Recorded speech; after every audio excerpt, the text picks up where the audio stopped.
processor made it into this thing, so we have that. Since it doesn't look like we're going anywhere, well, we are going somewhere, alarmingly fast actually. But since we're not busy other than that, here's a couple of facts.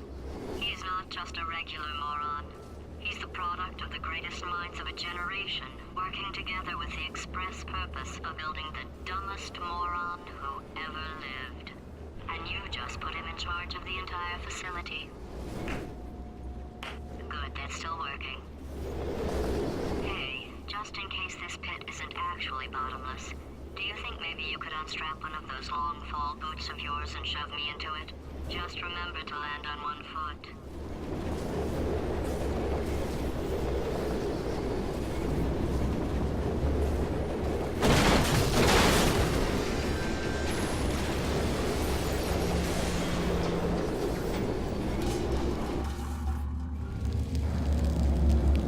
Alright,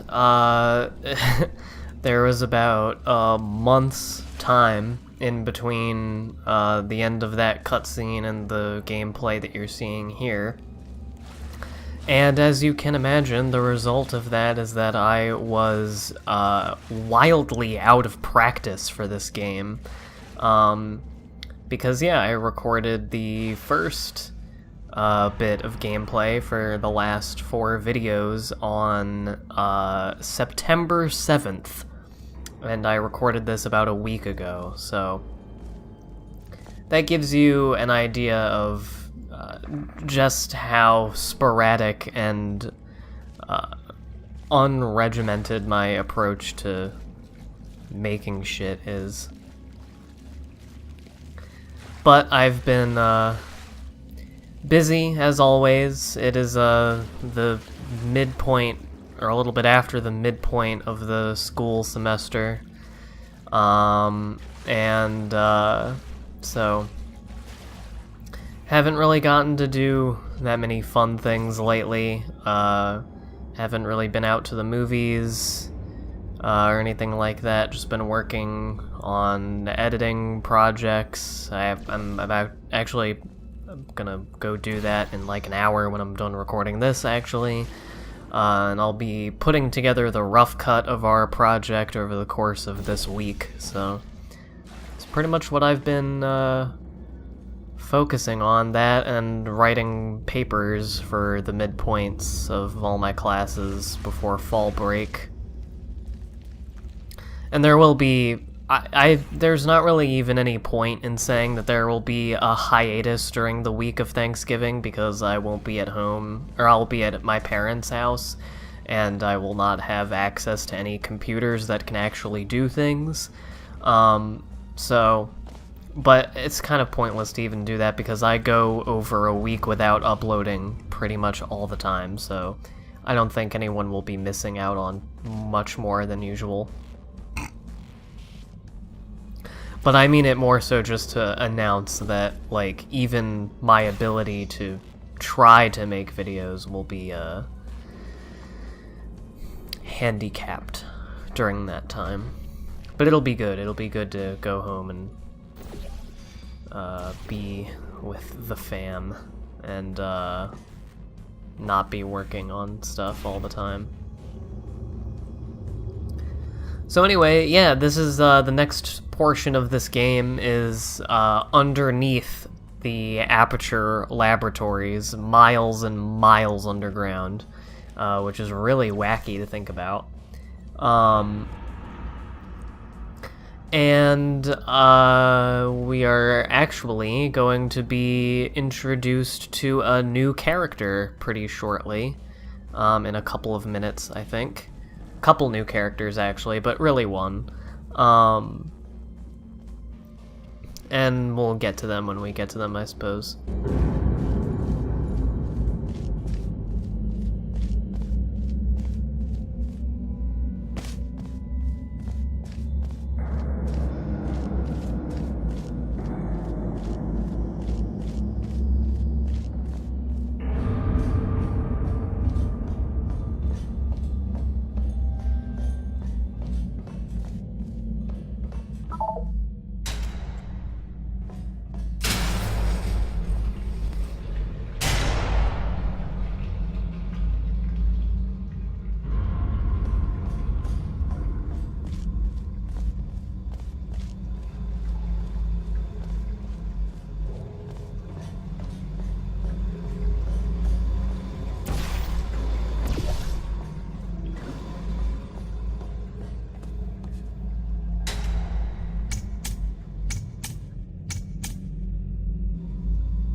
Sorry, I'm just letting you get lost in the atmosphere of everything.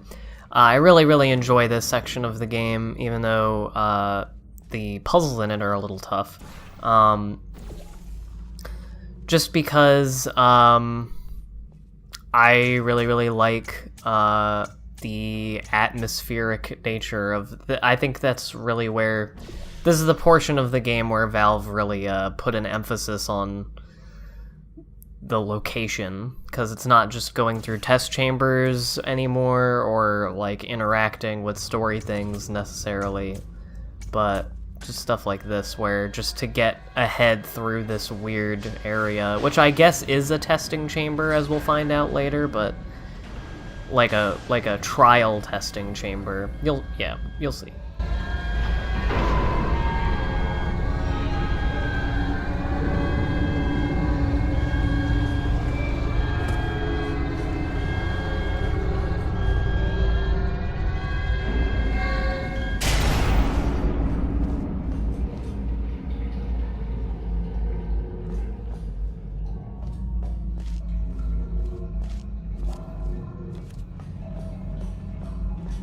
Yeah, and now here is the portion of these next couple of videos that, because I was so out of practice on this game, there are a bunch of points where I completely miss very straightforward shit. That's something I've noticed in the last couple of years of my life, and I'm not sure what exactly made it happen. But I second-guess myself way more when I play video games now than I did when I was even just a teenager. Like, I would try basically anything when I was a kid with a video game. And, I mean, here I explore and everything. And, you know, that was a thing that I did when I was a kid. And don't get me wrong, I've tried a bunch of dumb shit in video games before finding out what works before. But I, like, recently just, I never go for the straightforward explanation, and it usually is that, at least with this game, and I just need to stop being stupid. I'm Cave Johnson. I own the place. That eager voice you heard is the lovely Carolyn, my assistant. Rest assured, she has transferred your honorarium to the charitable organization of your choice. Isn't that right, Carolyn? Yes, sir, Mr. Johnson. She's the backbone of this facility. Pretty as a postcard, too. Sorry, fellas. She's married. To science.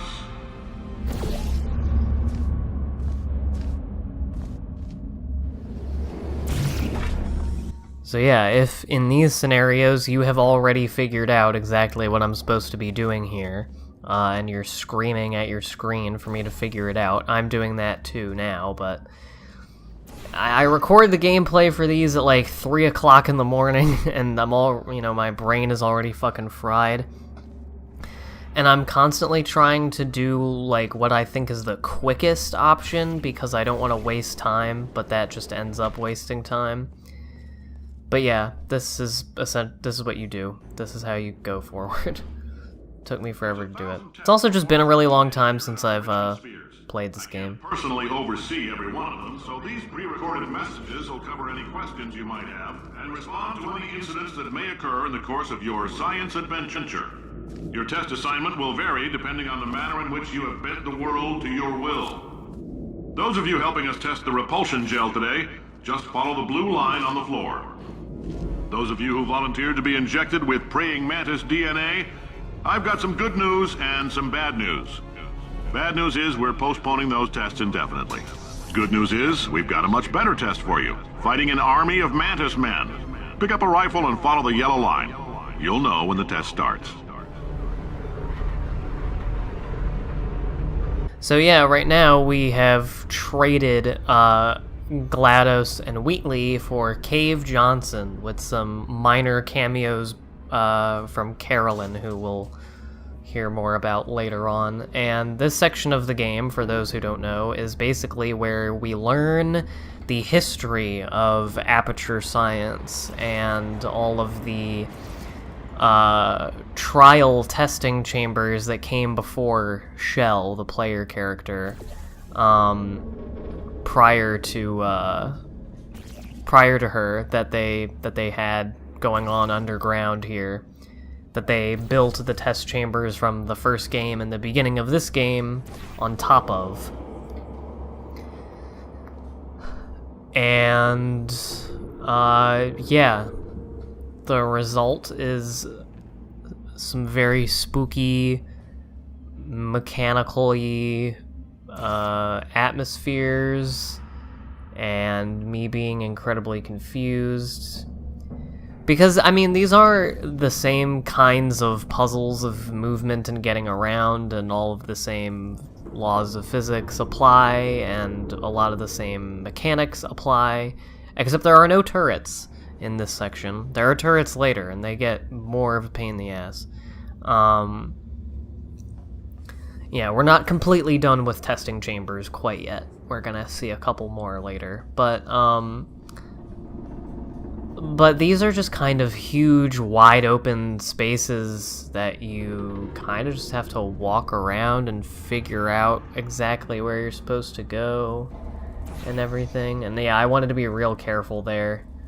That's why I was taking my sweet time with that. I do always get it eventually, it just takes way longer than any smart adult human being should take. That kind of stuff is fun, flying through the air like that.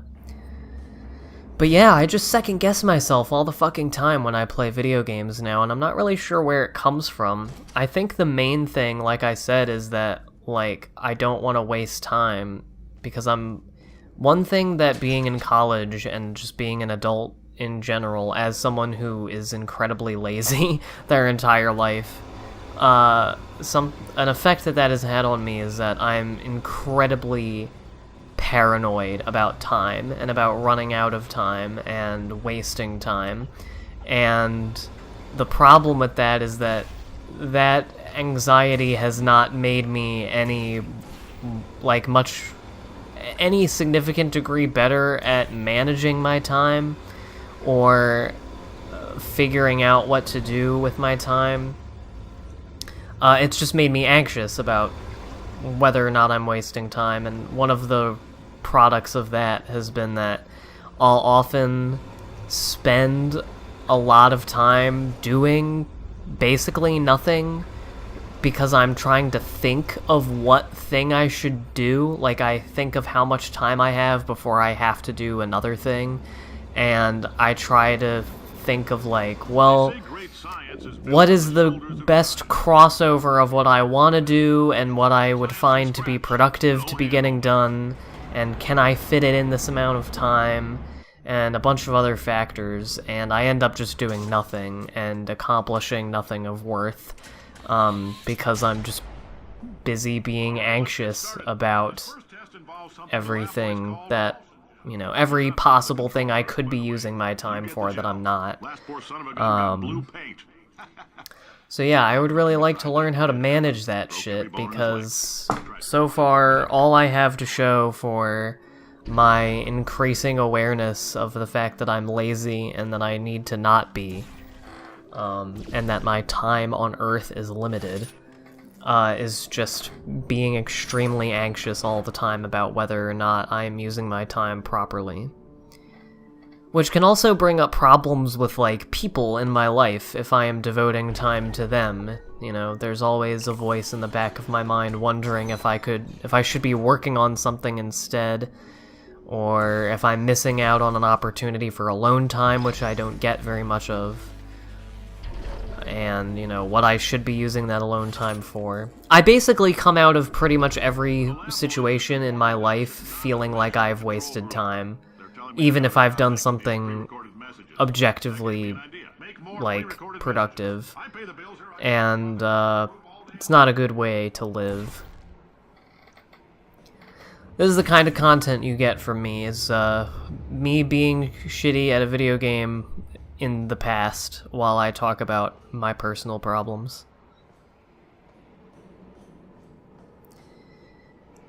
But there's not a whole lot going on, it's just puzzles and Cave Johnson.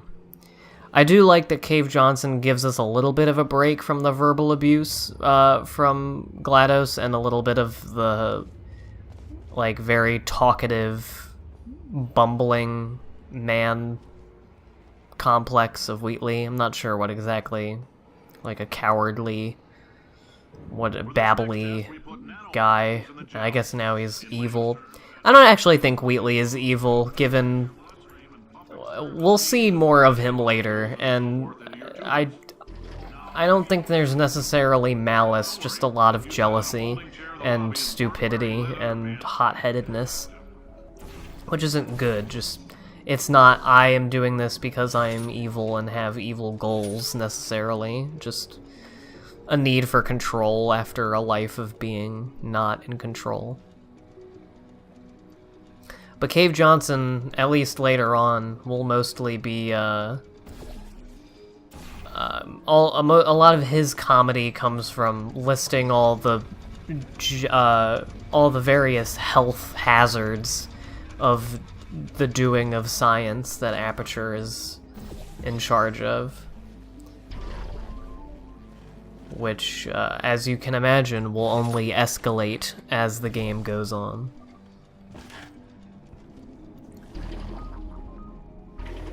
I don't think this section of the game is super long, like in terms of number of rooms or like how long it would probably take most people to finish it if you know what exactly you're supposed to do. Like I said, it's just all very open-ended, and so it can go on for a long time. And especially if you're dumb like me, and even very, very simple rooms like this confuse you.